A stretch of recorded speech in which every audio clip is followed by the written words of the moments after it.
Now, last time we looked at Job, we seen some fascinating things. We obviously seen how his body was stricken and how the enemy had left the presence of God quickly and immediately went out to strike the body of Job.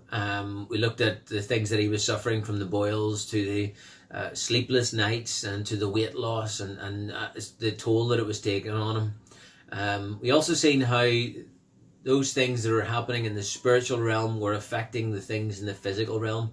How God had said that Job was a man who still held to his integrity.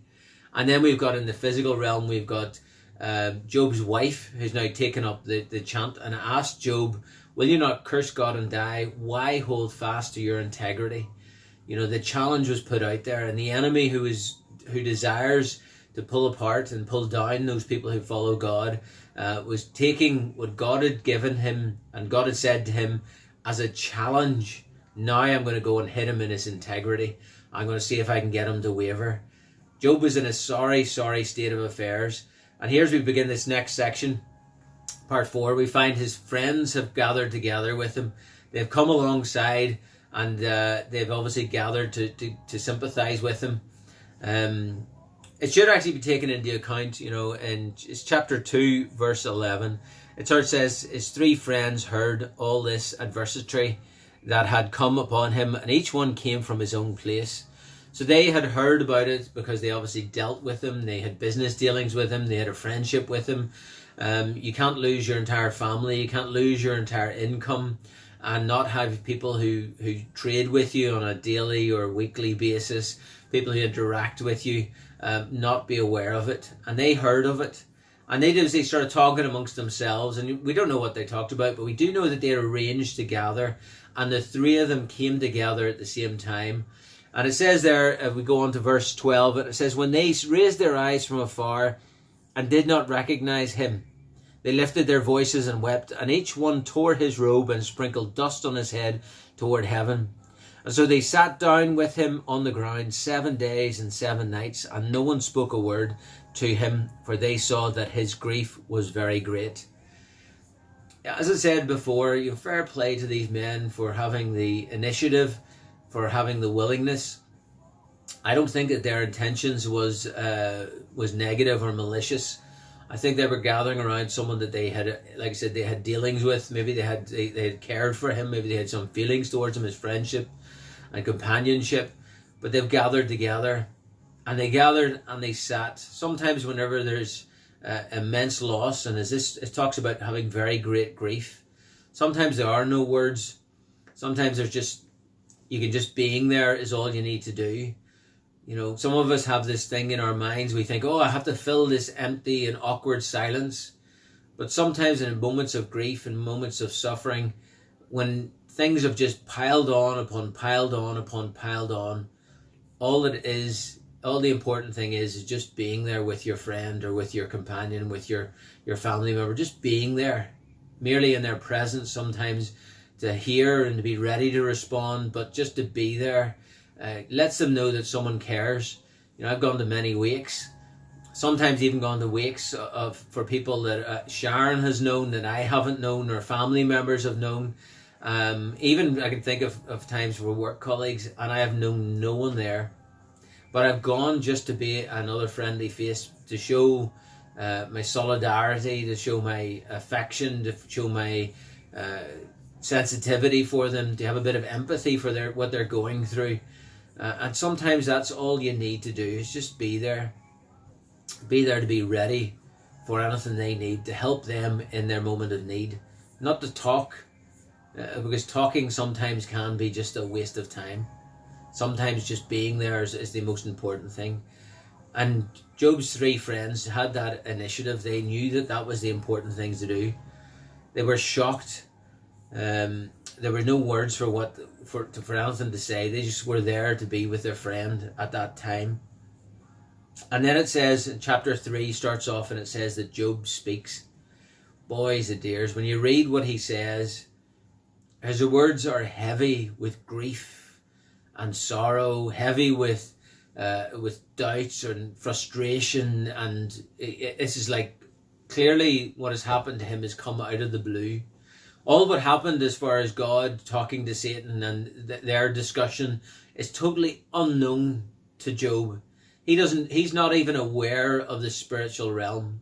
He's not aware that there is an enemy. As far as he's concerned, God is the be all and end all. So everything that happens is from God, or God has allowed it. And he's searching here for words to articulate what he's going through, to express what's going on in his heart. He's searching for that. And it's fascinating. There's two things that come out as you start to look into what he says. It's chapter 3. And he starts to say, first of all, he talks about cursing. Now, he doesn't always use the word cursed be, but he says may. And it has the same effect. May the day perish. May the day perish on which I was born. Oh, may that night be barren. May the stars of its morning be dark. May it look for light, but have none. He's cursing all around him. Oh, I wish this never happened. I curse the day that this happened. I curse the night that happened. I curse the next day. I curse the next, and he's just full of frustration. And he's just looking for some way to vent what he's experienced. Because he feels like the victim. He feels like he's the innocent party. He also then asks the question, why? Why has this happened? Why did I not die at birth? Or why was I not hidden like a stillborn child? Why is light given to him who is in misery? Why is light given to a man whom God has hedged in? He's searching to try and articulate what he's experiencing. He's looking for a reason to put everything back together, to make some sort of sense of it all. And the truth is that sometimes you can't make sense of it all. Sometimes things just happen. They go awry. Disaster happens. It befalls our business or our loved ones. Or befalls us in our health. And we just can't express it. We can't put a finger on it. We can't explain it away. We're very much in a culture now where we like to have someone to blame. Someone to accuse. A disaster happens and we look for someone to say, a car accident. We go, were the brakes faulty? Maybe the guy who fixed the brakes is to blame. Let's sue him. Maybe the car manufacturer's faulty, let's blame him. Sometimes bad things just happen. And we can't deal with it all. We can't explain it all away. We have to come to some sort of acceptance of it. Some sort of, okay, this is what's happened. Now let's move on. Let's deal with this pain and this sorrow. But we can't always find someone to blame. Because there isn't always someone there at the end. He didn't know that there was an enemy who was in action. And active here and was doing these things. He didn't know that it was the enemy who was guiding the whirlwind or the storm. He didn't know that. Sometimes it is the enemy and sometimes it's just natural events. It talks about it rains on the just and on the unjust. These things sometimes happen and we cannot find a reason for them. Job tries to articulate that. He's trying to find that. But he's got a fundamental misunderstanding about life comes out. Because he thinks that if you live right before God, everything should be happy and peaceful. Yes, between you and God there should be happiness and peace. But in our world, which is at rebellion, which is so far from God, sometimes it's not there. Sometimes things come against us. Sometimes there's an enemy at work. Sometimes there's just natural circumstances. And Job just couldn't put the two together. He couldn't reconcile that there's a good God and his God who's in control and things happen. It's because we're in a conflict. We're in a world that is still in rebellion. But he's spoken and he's given his two bits. He pours out his wrath and his frustration.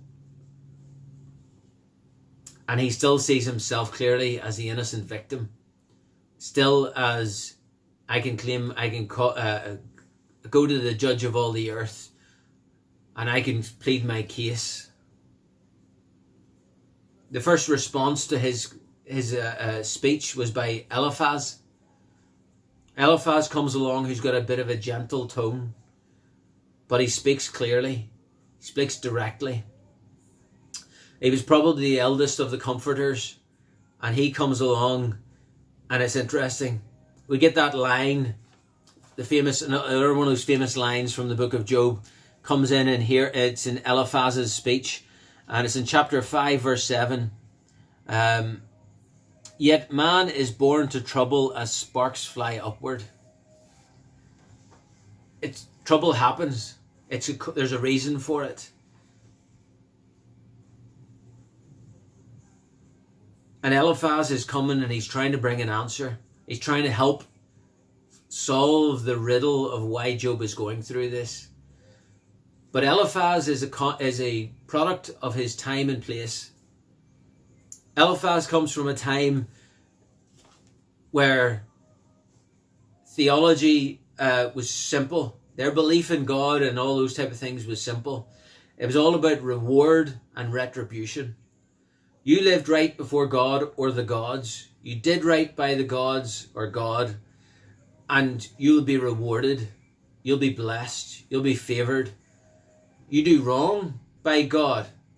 You sin by God. You sin to God. You don't live right before God, and you'll be punished.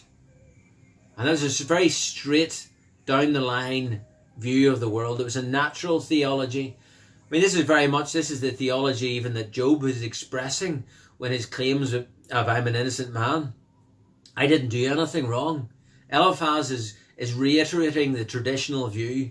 He's reiterating what they all believed naturally. The natural man observed the world and drew out of that conclusions. Now, Job had started off from that point. He knew that there was a God. But now the rest of that with baggage that comes along with that is that if you do good, you'll be blessed. You do bad, you'll be punished. And that's what's happening here. Now the Bible clearly tells us, and we have the benefit of having the Bible, that no man is righteous before God. That all of our works, everything we do is as filthy rags compared to God's righteousness, but compared to his standard. We know that we could never meet his standard, so we were never going to be good enough to be blessed. We're never going to be good enough to be favored. It was really everything we have is with the grace of God and the mercy of God. They were unaware of that because, as I had mentioned in the first episode, they didn't have a Bible to read. They were going purely on the natural world. The Bible tells us that it's impossible to be perfect before God. And Eliphaz was oblivious to this as well, as Job was. So Eliphaz's response was, your suffering is because you've done wrong. He wouldn't be much of a companion if you're sitting, coming to visit you in a hospital bed saying you're sick because you're a sinner. That's harsh. That's brutal. Think of our pastor who's visited many people in hospital. And I've visited people in hospital and I've never gone in and said to them, you're sick because you're a sinner. I tell you, people wouldn't want pastor to go visit if that was his tone. If that was the type of thing he said. No, instead pastor comes into someone in hospital and he sits and he listens and he talks to them. He offers them comfort. He offers them hope. He offers them salvation if they need it. That's a better way to be. Eliphaz comes in saying, you've got sin in your life and that's why you're suffering. We know that this is a fallen world and bad things happen. Terrible things happen. Even this virus is a terrible thing. But as a consequence of our fallen world and our fallen natures, and as all of the so far from what God intended, that's where this world is. But God has got a plan that's going to bring this world back into line with His word, back into line with His plan and His goals. And that is the ultimate goal here. And it's fascinating. If you read those verses and those chapters, you see their struggle to articulate what they're going through. Next time we'll be looking at a bit more in depth, and we'll go on to the next section and we'll see a bit more of their comments and responses, and we'll skip over a good bit of it, but so read a wee bit next time before we put up the next video and see what you think. And I hope these are blessing you. I hope these are giving you some food for thought at this time. All right, God bless.